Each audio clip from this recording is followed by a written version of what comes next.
I have people asking me things like, brother, why you beating on them bongos and stuff before you start reading your media watch things? And the first 2 or 3 people, these are all close friends, the first 2 or 3 people who talked to me, I didn't know what to say to them. But then I asked my ancestors, and I started going back into my own background. And I think it has something to do with the kind of announcements these guys wanted to make. And I'm naming 1, 2, 3, 4, 5, 6, 7, 8, maybe 15 of them over the course of my life. As everybody knows, I'm not a professional drummer. Never intended to be, but I like percussion. And something said to me before you start reading the media watch thing, do a little, the redcoats are coming, your redcoats are coming. You know, announce it with some drumming of some sort. I don't know if the bongos are the proper instrument. It could be bata, but I don't play bongo. I don't play bata. And maybe I don't play bongo because I'm learning every time I sit up here and play, which is why I get a chance to practice at Cafe Zola. Another friend says, what's the little key thing for? Well, it's to tune the drums. But I thought it would make a nice little clave instrument in between the bongos, which would keep me in tune with myself. And before I started giving some little recognition to the brothers in the park in Washington Park in Chicago who opened it up one night, we were listening to some drumming on the south side that nobody ever heard. I think it was ritual drumming. But it was a little guy that looked like Potato, and another dude. The big dude was playing congas and he was playing bongo. Candido Camero was playing all around the south side of Chicago. This is in the 1950s and 60s. So I'm history, you know, I'm history. Candido Camero was playing Billy Taylor. Armando Peraz was playing with Cal Jada at wherever they were playing. Mongo was playing with whoever he was playing with, in addition to his own group. Potato was playing with Herbie and Mann. Francisco Aguabello was just playing with everybody, including Duke Ellington. Moshe, my Cutero drummer, I was trying to remember the name the other night. I'd be whipped 20 times. Moshe was teaching the Cutero. I was going to Cutero drumming. The Indingo, the Segunda, and the Ba, 3 drums. Each of them has a different voice. And going from Moshe to Tumani, who was teaching me djembe in the hardest possible fashion you could imagine. He was the one who said, if you stop, I'll eat you. He was like a orc. And finally, David Frazier, who wanted me to join him on the bata, but I didn't feel that I had the religious qualification. And he said, no, my brother, you do. Your ori is so strong, you don't have to worry about putting no beads on your neck and stuff. It ain't about that. It's about the inside.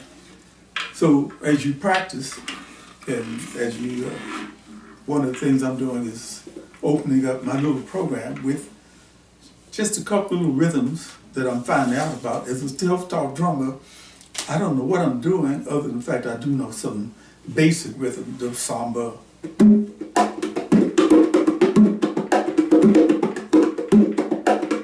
Or the mambo.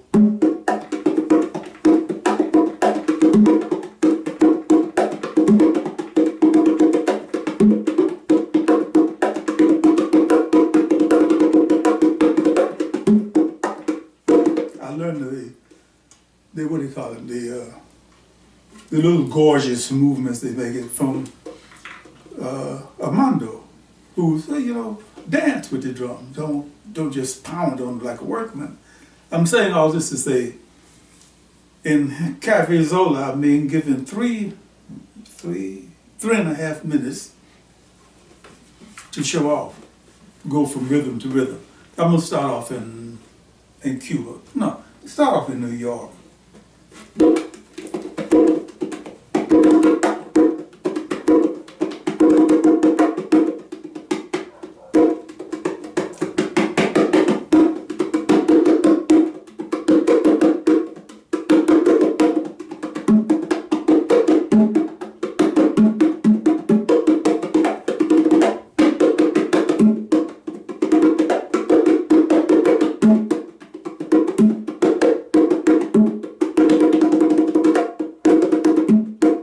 Life in New York is frenetic.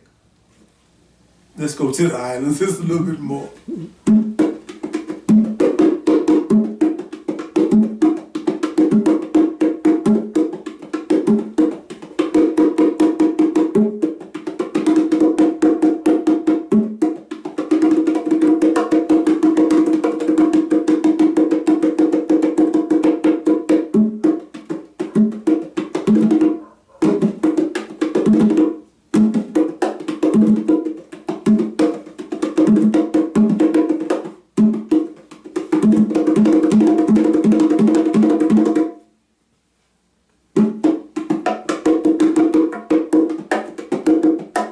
And then, of course, Cuba.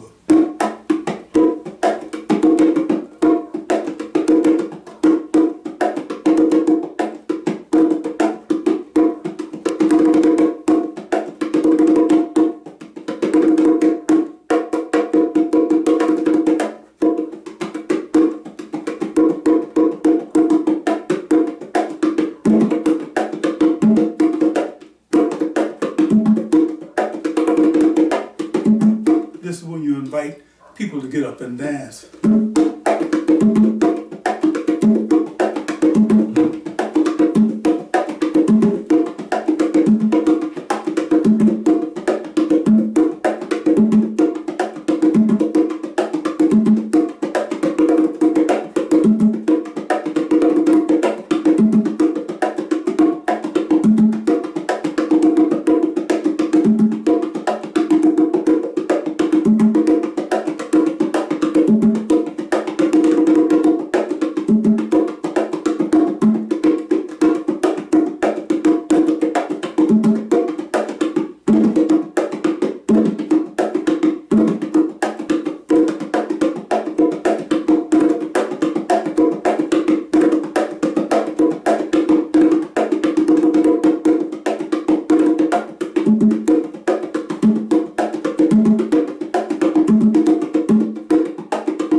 Oh my goodness, that was really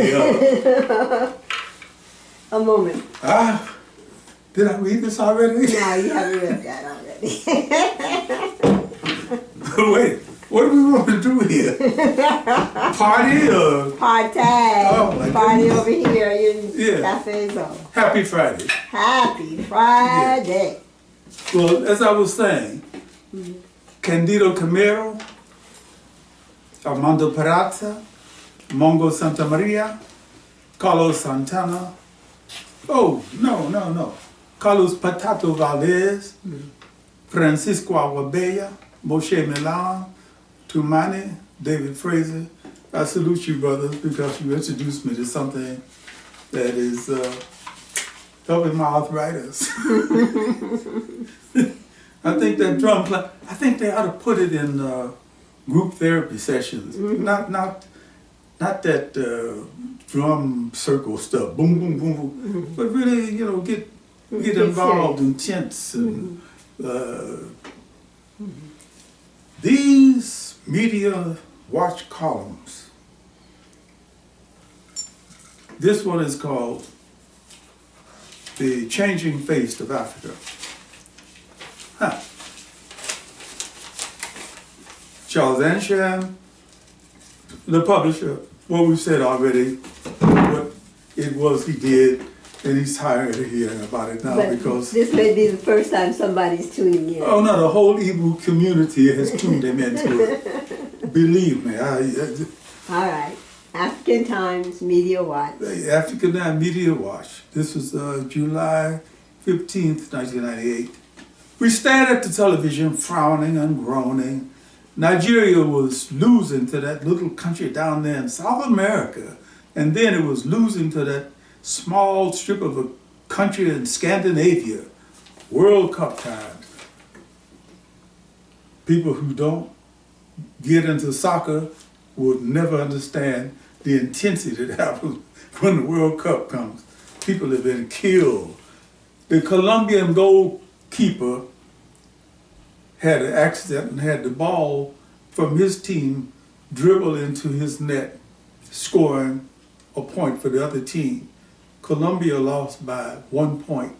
When this goalkeeper got back to Colombia, they killed him. They assassinated him. That's how serious soccer can be. No, it hasn't. It was losing to a small strip of a country in Scandinavia. World Cup time. Well, let's pray that the political situation improves, that it winds up being better than these games. The person who expressed this sentiment took a deep breath and held it for an unreasonably long time. Fascinating country, Nigeria. There are days when it seems that the whole place is going to disintegrate. But then the same might be said of Ireland, or Spain, or what used to be Yugoslavia, and or Israel, Brazil, Palestine.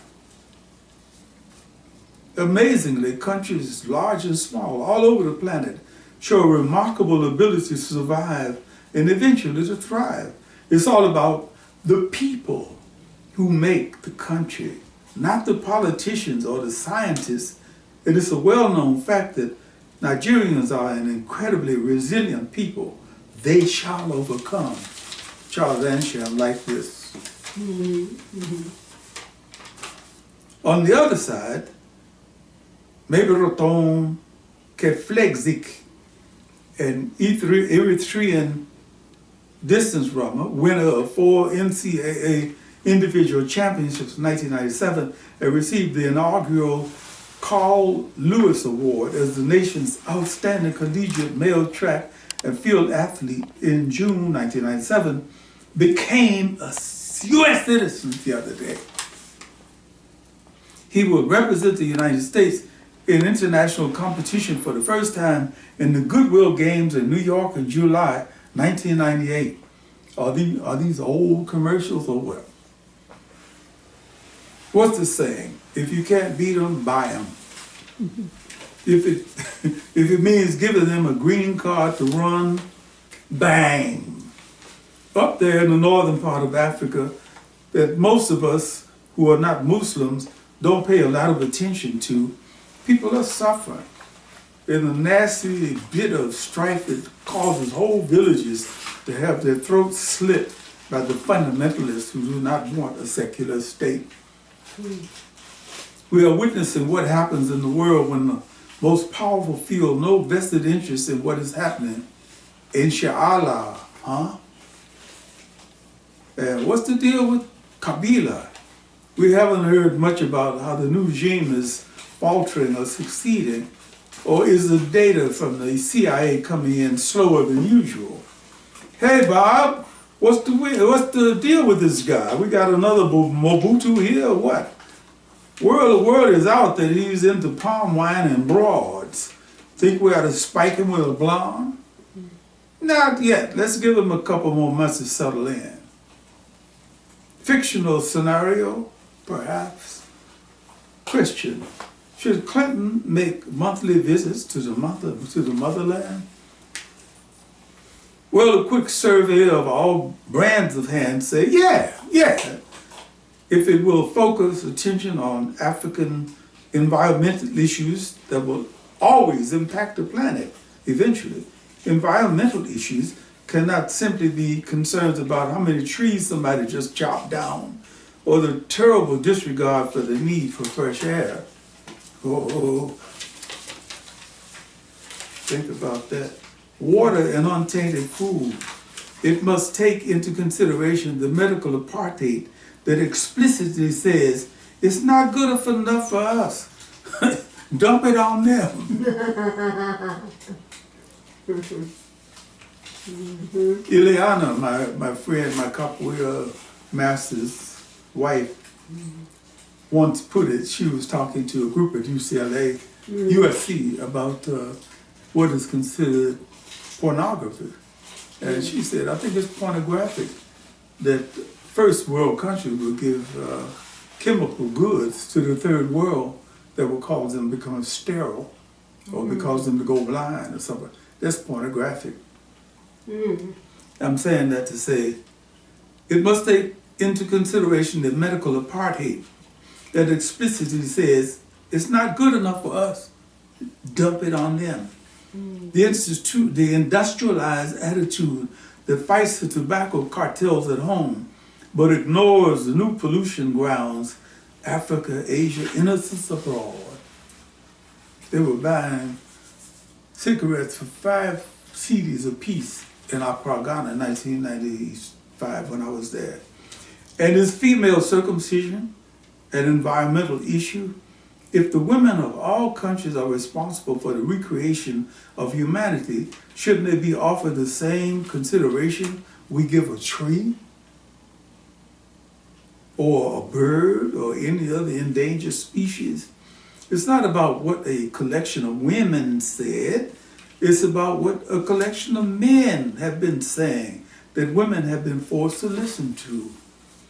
Finally, wouldn't it be great, powerful, and empowering in many ways if the 50-odd African embassies, consulates, reps in the United States put their heads together and promoted African-American solidarity on a daily basis? If there are any questions about how this should be done, contact Odie Hawkins, Media Watch, the African Times. One of the things I do is remove Magic Johnson from his disastrous talk show slot and beg him to feature at least one African-American film a week before, during, and after February. Remember? Bright moments. That's how I ended that particular thing. I'm going to end it with this one. It's called A Vanishing Fancy, The Orange Girl, the experience of an African American. When I was living in Ghana, I was going through all kinds of changes, as anyone would be doing. We went to a place where people were very different culturally than the people you just came from. If you come from America, you geared up to face almost anything, because anything happens here all the time, anytime. It's like what I'm doing right now. A Vanishing Fancy called The Orange Girl, the experience of an African American. I'm an African American. Some of us have it and some don't. Barima Azuma Nelson, the boxing champion from Ghana, had it. Pele had it. Fela Anikulapo Kuti had it. Marley, Billie Holiday, Bird, Sinatra, Nat King Cole, Malcolm and Martin, and the woman who used to sell oranges on the corner of the junction, Palm Wine Junction, Labadi, Accra, Ghana, had it. What is it? It's the kind of thing you know if you feel it. and the orange seller had it. She made a miraculous appearance one morning, wedged between a number of curbside entrepreneurs, the watchy seller, the Kelly vendor, the groundnut peddler, and the woman who seemed to be selling everything that the others weren't selling. It would have been impossible to ignore her presence. A small person, shapely and wiry, about 50 years old, with a fiercely lively look and everything going on about her, and a perpetual smile in the corners of her mouth. I studied her through my long-range lens for a few days before placing myself in her orbit to purchase an orange. She had a beautifully shaped knife for peeling the oranges and a spotlessly white towel that she used to hold the oranges she peeled. "Do you have a sweet one?" I asked. "Sir, all are sweet," she answered, and began to slice the skin from my orange with her slender, tapering fingers. It was close to being a surgical operation. I wasn't the only one dazzled by her technique, which is unusual in Accra, Ghana, where thousands of orange sellers peel oranges every day. Oh, oranges.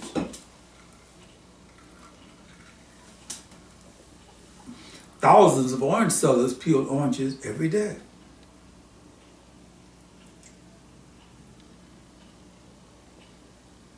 There was something in her manner that made me feel as though I was buying more than a peeled orange.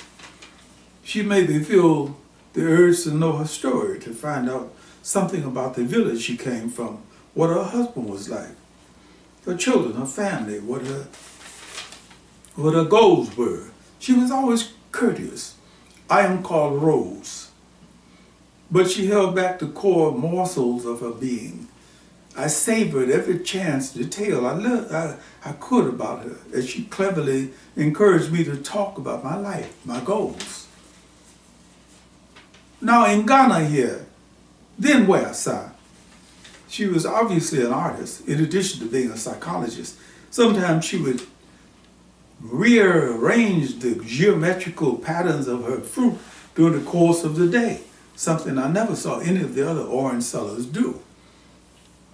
And on one occasion, she placed a neatly lettered sign on her neatly arranged table that said, "We are who we think we are."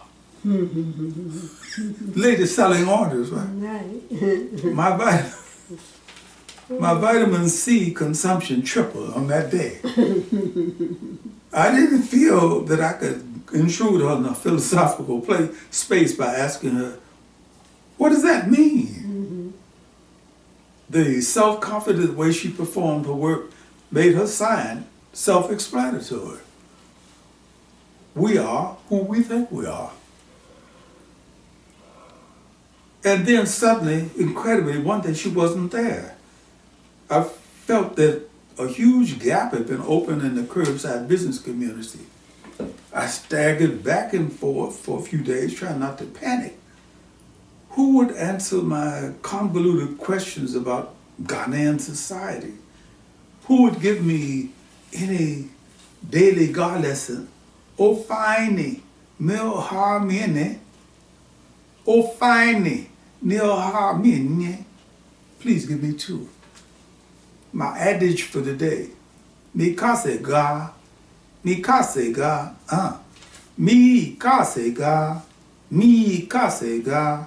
I'm learning God, her cool approach to life. Finally, after 4 days of indecision, I approached a woman who was selling everything that the others weren't selling. "What happened to the orange seller?" "Oh, she has been called back to her village to preach." She informed me with a huge smile and an overpriced pineapple. Stupidly, I asked, "By whom?" The woman's eyes stared at me in disbelief. "By the Lord! By the Lord," she answered. "Who else could call upon you to preach?" I strolled away smiling, pitying the poor sinners she had returned to deal with. If she used the Bible the same way she used her knife to peel oranges, a bunch of sinners were going to be in for some serious problems. Amen and Ashe. Ashe. This lady was, people will wonder, oh my God, Odie, come on, give me a break. You writing about some woman selling oranges on the corner. Oh, it's possible in Ghana. Well, that's what you In can Ghana, say. yeah. This is a short little piece. I may as well get it out of the way. All right. I studied capoeira, Haitian now, capoeira Angola for 40-some years. I'm on my downward slope. I couldn't do a backward flip if they paid me to do it. It wouldn't even try. But I still enjoy the ginga. This one is called, remember, Abdias Do Nascimento, Brazil's own Malcolm X. I wrote this for my teacher, Henrique Cristoval Garcia de Nascimento, because his father is was Abdias Do Nascimento, who was like Brazil's Malcolm X. In 1948-49, whenever it was, they had so many black people, it was ridiculous. They were having stage plays with whites in blackface in Brazil. We know something about blackface here and so forth. We don't know anything about the Brazilian picture. It's real ugly. So I decided to write this little piece to talk about my capoeira teacher's father. Abdias Do Nascimento is considered by many to be the Malcolm X of Brazil, the altar of Afro consciousness. We would hope that this partial account of his achievements will serve to introduce him to more North Americans. Born in 1915 in Franca, Sao Paulo state, grandchild of enslaved Africans, his father was a shoemaker and his mother was a candy maker. He showed us how his mother used to stir things around a big vat and candy would pop on and burn her on her arms. His mother was a candy maker. He participated in the Brazilian Black Front of the 1930s, the civil rights movement of the time. We don't know anything about Brazilian civil rights.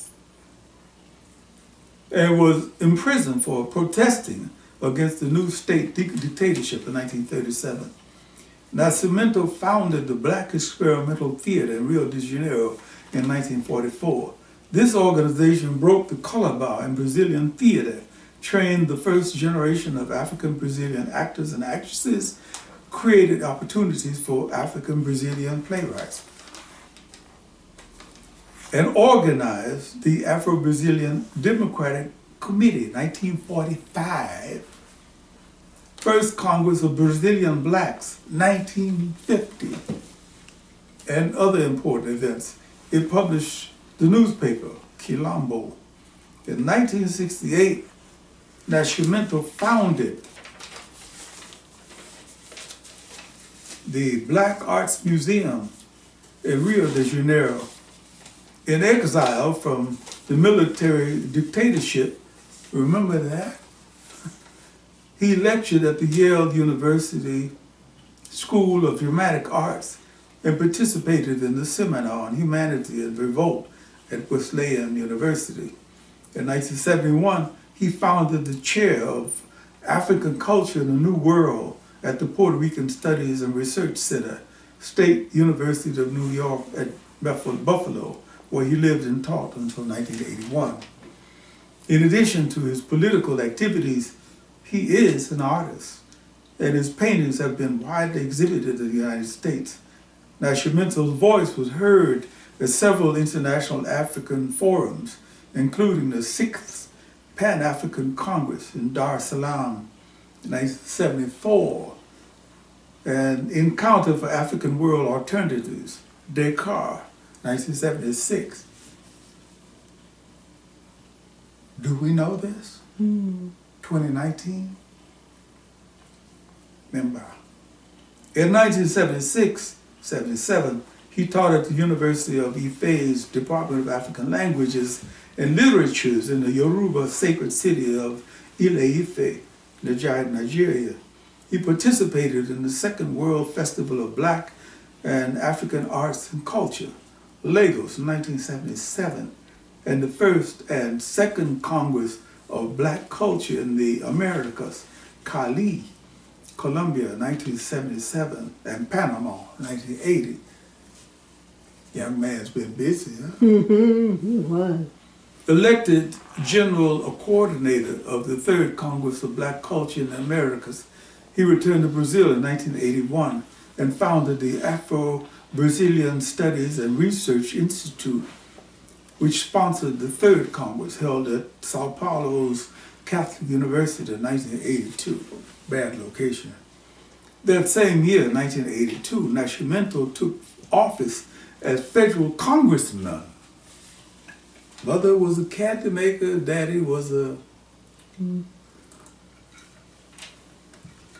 This man had determination. Took office as federal congressman, the first African-Brazilian member of the Congress with a mandate of defending his people's civil and human rights in Brazil in 1982. In 1968, he gave the inaugural Pan-African lecture in the annual series. I think that should be 1988. The previous year was 1982, so he's going forward. Right. Misprint, 1988. Mm-hmm. He gave the inaugural Pan-African lecture in the annual series at the W.E.B. Du Bois Cultural Center in Accra, Ghana, and in 1989, visited Angola as a UNESCO consultant. In 1990, he was elected with Darcy Ribeiro and Dutel de Andrade to the Senate seat from Rio de Janeiro. In 1991, he was appointed State Secretary of the newly created Secretariat for the Defense and Promotion of Afro-Brazilian Peoples. Ashe! Currently, he's a member of the Rio de Janeiro State Council of Culture and president of the Zumbi Memorial, an Afro-Brazilian organization of national scope. In 1995, a collection of his paintings was published in a coffee table-sized book entitled Orishas, the Gods from Africa. I'm sorry, the Living Gods from Africa. The book is dedicated to the memory of Zumbi of Palmares on the third centennial of his death, 20 November 1695. Zumbi organized about 50,000 people and kept them in cohesion with each other in a city-state called Palmares way back then in Brazil. They were an independent state. Finally, a few brief quotes from two of the people who have written about Abdias Do Nascimento's works. Molefe Kete Asante. Abdias Do Nascimento is perhaps the closest we have to come in this century to an African artist, scholar, philosopher who has combined all of the elements of African culture in his works. He has not allowed himself to be limited by the context of Brazil or South America. Standing on the context of Brazil or South America, standing on the shoulders of the mighty warriors of Brazil, the African ancestors of Angola, Congo, and Nigeria, he has reached high into the ephemeral sky of life to grasp the very soul of the African. I thought I had to read that. Oh, that's beautiful. I met him a couple of times. He came to visit Abdias, my capoeira teacher. We went to this Thai restaurant, and his grandson,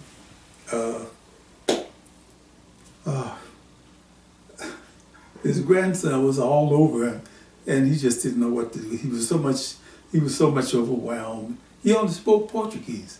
Oh my! And his wife was a marvelous lady because she could eat Thai food and translate at the same time.